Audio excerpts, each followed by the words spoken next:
Mais à prêter 200 ou 300 dans sa bourse si vous voulez emprunter les tronçons qualifiés de longue ligne. Il s'agit notamment de gare routière au Vendo, gare routière PK12 ou gare routière aéroport. Les usagers les plus abusés sont ceux qui s'arrêtent à mi-parcours car ils sont tenus de le payer dans son entièreté. C'est pas normal.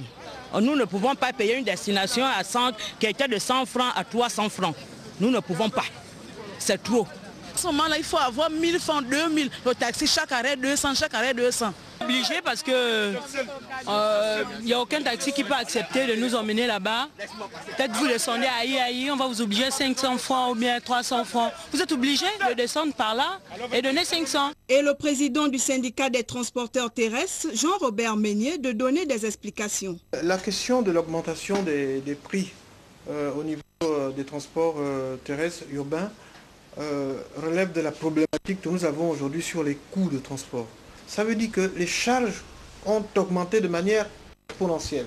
Quand je dis charge, j'entends la taxe municipale, l'attente, la visite technique, les assurances, l'expertise, le badge, le certificat médical et toutes ces charges-là. Il faut donc que l'État accède à la proposition que nous faisons depuis, c'est-à-dire la division par deux des charges actuelles, pour qu'on puisse maintenir les prix, parce que le syndicat est contre toute augmentation des prix dans le cadre de sa participation à la lutte contre la vie chère.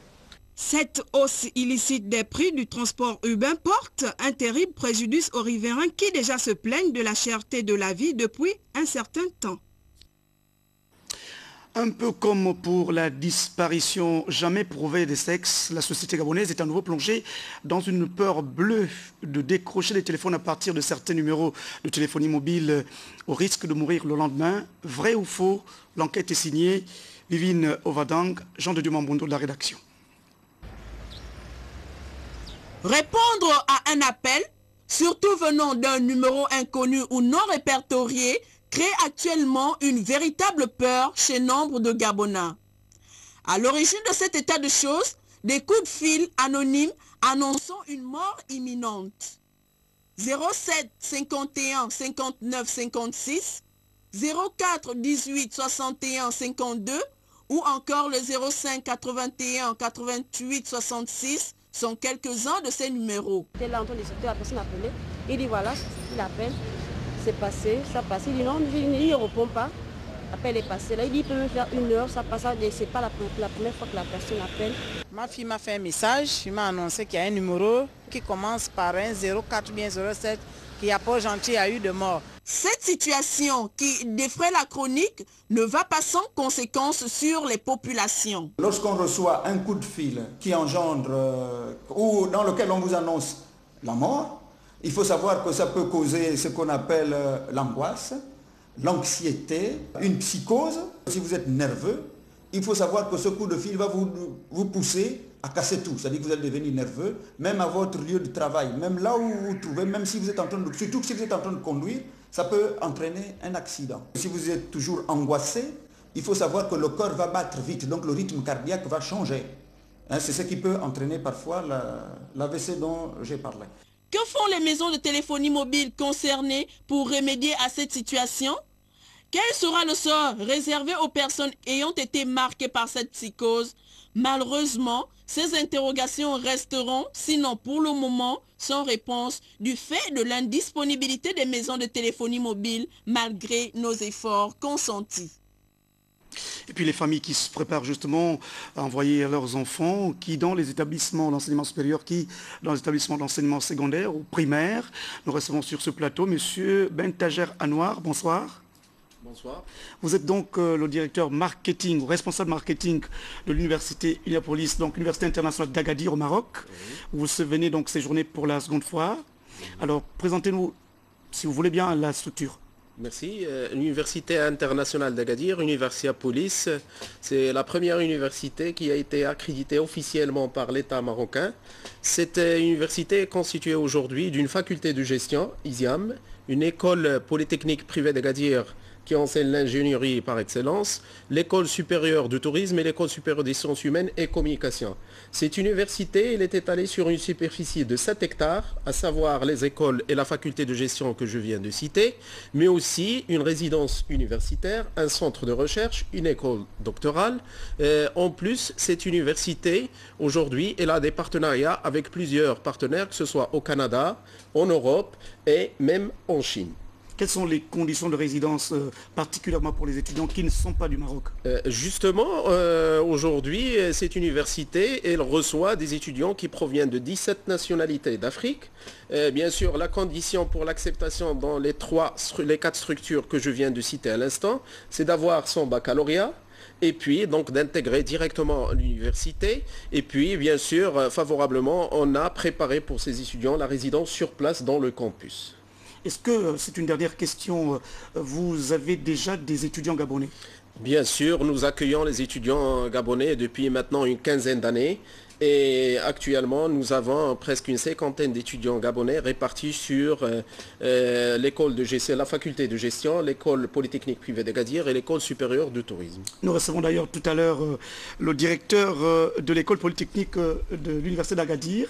Merci encore, M. Bentager. Merci à vous aussi. La suite du journal, donc, cette fois pour évoquer les questions de santé, plus proprement dites. Il s'agit bien sûr de cet atelier inter-État qui vient de s'ouvrir à l'initiative de l'Organisation mondiale de la santé, le Bureau Afrique.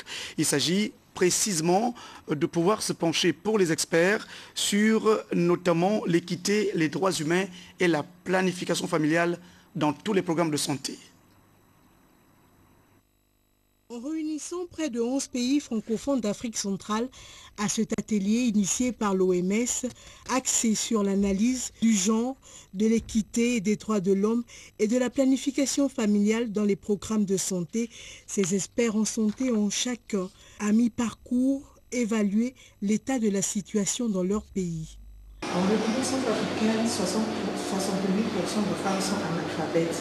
Et quand vous prenez 68% de femmes analphabètes, il va de soi qu'elles ne maîtrisent pas leur corps physique, elles ne connaissent pas ce qui est de l'avantage d'aller dans les services de santé et donc les soins prénataux, post-prénataux, etc.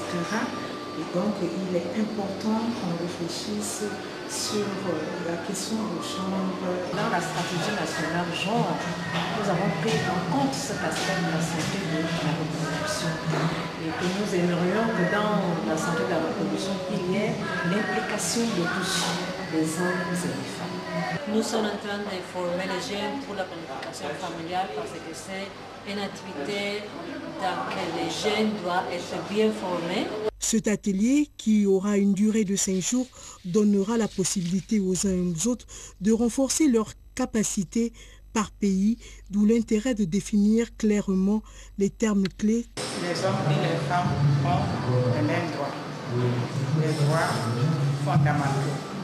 Cependant, sur le plan social, les femmes et les hommes n'ont pas les mêmes droits.